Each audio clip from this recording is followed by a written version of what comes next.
Is Premier League weekend, and Arsenal versus Man City is the biggest game of the week, most likely the title decider. Question is, will Arsenal survive? In my honest opinion, it's not coincidence that we see Manchester City back in form in April. Now, Arteta's 6 years at the Emirates. You will agree with me that April is usually his worst month. You can look at the statistics, that doesn't lie. Question is, will Arsenal turn it around at the Etihad Stadium? In my honest opinion, I don't think so. I don't think so, man. And this is not me saying that I don't love my club, Arsenal. I do love Arsenal, and there's no secret about that. But you have to look at Arteta and this team, and you ask yourself, why is it that this team always lose confidence in April, by this time of the season? Sometimes it's in March, and he goes through the whole of March, April. Sometimes it's in April, but this team is known for this kind of character or behavior during this time of the season, since last 6 years of Arteta. But it's not. There's something wrong. It means there's something wrong. It's not. No, it happens. No. There's something wrong. When you look at Arsenal and how we play,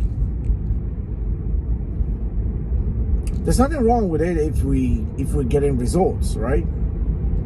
But when they drop form like this, then you go back and analyze the team under Arteta.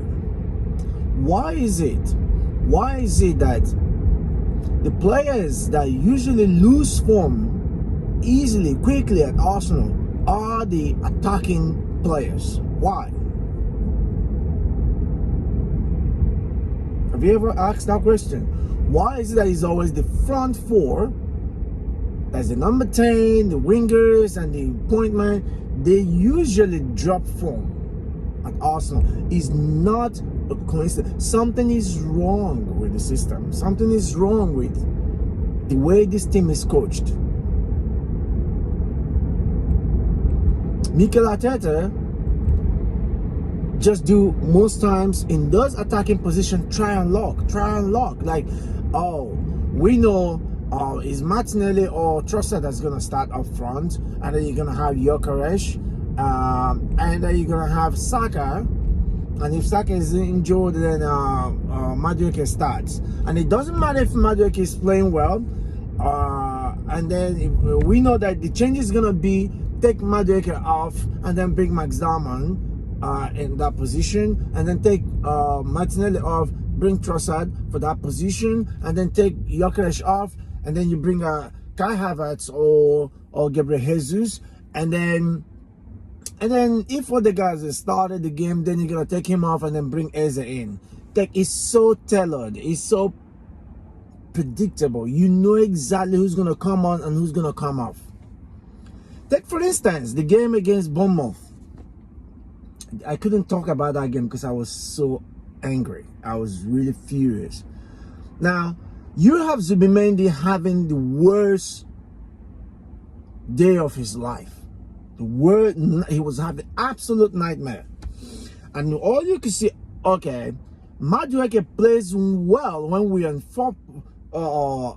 on front foot, when we're trying to attack, when we want to get a goal, we attack and he's better. Now you would expect, okay, leave Madueke on the pitch, add more creativity in the team, take Zubimendi off, bring Wright back to number 6, and then bring Eze back to number 8, and add Max Darman as a number 10. Now you have 3 creative players who can take their men on, who can take players on. You have 3 of them on the pitch. What would that do to Bournemouth? They would think about dropping back. The whole thing, the whole setup, having 4 players in front of Arsenal, back 4, making it hard to pass the ball out.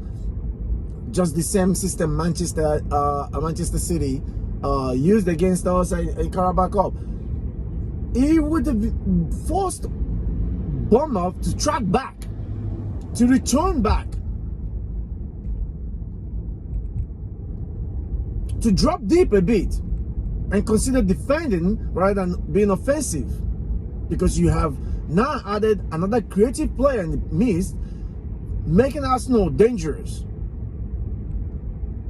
But what did we see? Because it's all scripted, that Madueke is going to come off after the halftime, and then you're going to bring Max Darman on, and then you're going to take Zubimendi off, and then it's just the same thing. It's so tailored. You know who's going to come off, who's going to come on. You know what their qualities, you know what they're going to do. You know how it's going to play out. Teams, Bournemouth planned it very well and they executed it. And you can see how it worked out for them. It's the same problem. Arsenal is not coached to create chances. I'm sorry. Like, I've, denied this several times, but we're not coached to create chances in Premier League. In Champions League is different because European teams don't play the way Premier League teams play. But we're not coached to create chances in Premier League games. That's the problem. And that's why we drop form at this stage of the season. And that's why when it's not going well, we lack ideas. Our players don't know what to do because they're not coached to create chances. And then when I hear people, I've said this before, when I hear people criticizing Viktor Gyökeres, I get mad at them. I get mad. I'm like, what do you expect? Strikers feed on the volume of chances you create in a game, per game. You can have Haaland score 30 goals in a season. But nobody will remember the other 60 chances he missed. What you will hear, he's a killer striker, he's the best striker in the world. But he will miss chances while scoring those goals that he scored. So how do you don't remember the chances he missed? Because Man City create high volume of chances for the attacking players. That's why they don't drop off at this stage of the season. They could be having a horrible time in the middle of the season, but at this stage of the season, they don't drop off. They pick up because they create chances, and so you convert more. Teams struggling, battling for relegation, they buckle up more at this stage of the season, making it hard to beat them. Mid-table teams try to push for European football, so it makes it hard to beat them. And Arsenal struggle against these teams. We struggle.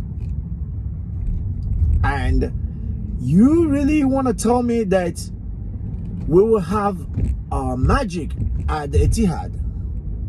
I would love to be proven wrong. I'll come here shouting and celebrating with you and celebrating my own wrong prediction, my own celebrating against myself because Arsenal players proved me wrong. Arteta proved me wrong. I would love to be proven wrong because I want this Premier League so much.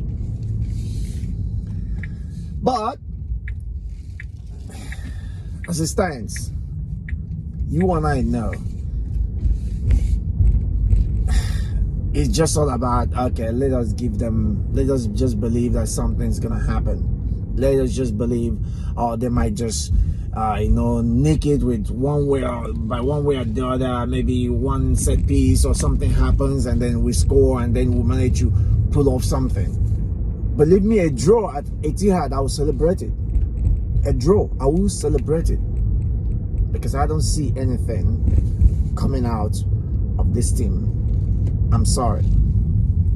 At this stage, from what I've seen, I don't expect anything. I don't want to give myself another high blood pressure. Nah, I'm too young for that. I don't know what you guys think about the game today, but please leave it in the comment section. And please don't forget to like and subscribe. Thank you for supporting. Thank you for all you do for us.